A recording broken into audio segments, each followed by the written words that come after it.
ملخص الحلقة الثانية لمسلسل الكبير أو الجزء السابع والسخرية من أغنية روبي وظهور نور وخالد جواد. عرض الحلقة الثانية من الموسم السابع المسلسل الكبير قوي بطولة الفنان أحمد مكي ورحمة أحمد، وشهد الحلقة العديد من المفاجآت وضيوف الشرف من الفنانين. وبدأت أحداث الحلقة الثانية من مسلسل الكبير أو الجزء السابع محاولات مربوحة التي تقوم ببطولتها رحمة أحمد للتأكد من خيانة الكبيرة لها، حيث استمعت لمكالمة له مع فتاة في الموبايل وهي تتبع صديقه نفاتي اللي هو الذي يقوم ببطولته حاتم صلاح، وهو يتفق معها على الموعد للمقابلة في منتصف الليل.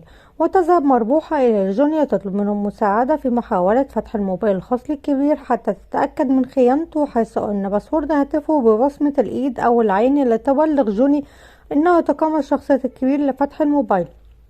ثم يفشل جوني بالنهاية، ومن ثم يمسك جرس الموبايل ويقلد الكبير بطريقته الخاصة، وتفاجأ بأن الموبايل فتح، وتكتشف مربوحة خيانة الكبير بعدما شاهدت رسالة له من فتاة تدعى سناء الشقراء. ويظهر الكبير أثناء ذهابه إلى منزل صديقه نفادي وهو يرقص على أغنية نمت ننا الفنانة روبي، ولكنه يقدمها بشكل ساخر، حيث قال لو بت انت تبقى منا حد الواد جامد وبسلة.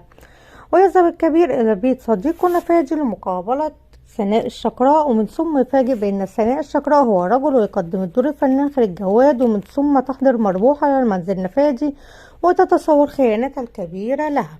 ثم تفاجئ بأن الكبير كان يحضر رحلة خيالية إلى المالديف لقضاء شهر العسل. وتنتهي الحلقة الثانية باستجابة الكبير لنصيحة جوني بالذهاب إلى دكتورة أخصائية علاقات زوجية تدعى جميلة بعد زيارة الخلافات الأخيرة بين الكبير ومربوحة. ومن ثم يذهبان إلى الدكتورة ويعجب بها الكبير ويتغزل فيها، والتي تجسد شخصية الفنانة اللبنانية نور.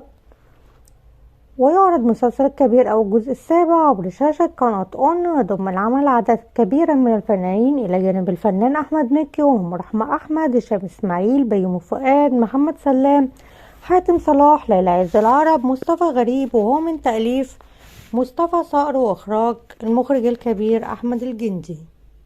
شكرا لكم في ترندات وأخبار المشاهير. ما تنسوش تعملوا لايك للفيديو واشتراك في القناة علشان يوصلكم كل جديد، وتتابعوا أخبار وترندات مشاهيركم المفضلين لديكم.